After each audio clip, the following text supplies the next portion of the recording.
manok, minsan alaga, madalas ulam. Pinagkakakitaan, buhay man o luto na. Sa dami ng lahi at klase ng manok, kanya-kanyang pili kung alin ang best chicken in town. Ang ka-wonder natin si Ron mula Victoria, Tarlac, 10 taon na raw nag-aalaga ng iba't ibang klase ng manok. Simula nung bata ako, mahilig na ako sa manok. Marami po akong nakikita iba't ibang klase ng manok, kaya nahook na rin ako mag-alaga.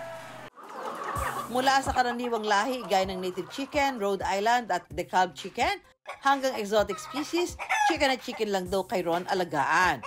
Hanggang sa naisipan kong gawing business na lang, kaya naging breeder na rin ako.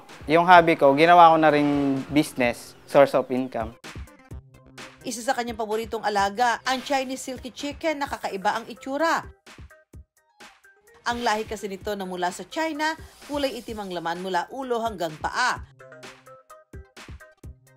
Sa halagang 800 hanggang 1,500 pesos, makakabili ka na raw ng Chinese silky chicken. Bukod tangi po yung Chinese silky sa ibang manok dahil sila lang po yung may malambot at buhaghag na balahibo. Sa likod ng malambot na balahibo ng silky, nakakubli doon yung maitim na laman. At kakaiba sa silky, sila lang yung may 5 daliri sa paa. Napakaganda po alagaan ng Chinese silky dahil napakabilis pong paramihin. Pero hindi lang daw ago eksena sa itsura ang Chinese silky chicken, pati na rin sa lasa.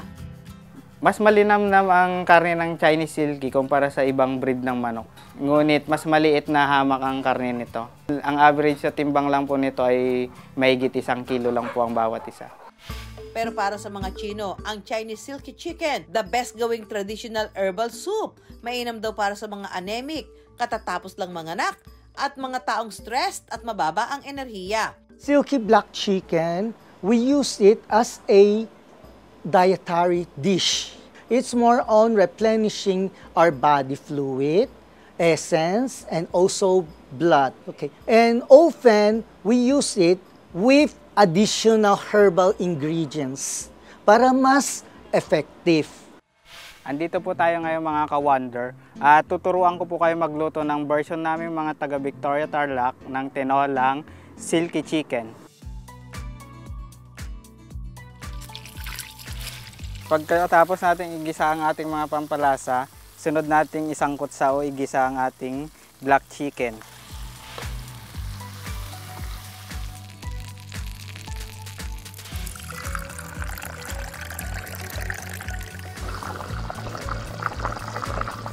Pag kumulo na po yung sabaw, pwede na po natin ilagay itong papaya para sumabay ng lumambot. Sunod na rin po natin itong tanglad. Ilagay na po natin malunggay pag malambot na yung papaya. So ito na po mga ka-wonder ang finished product natin. Luto na po ang ating tinolang Chinese silky.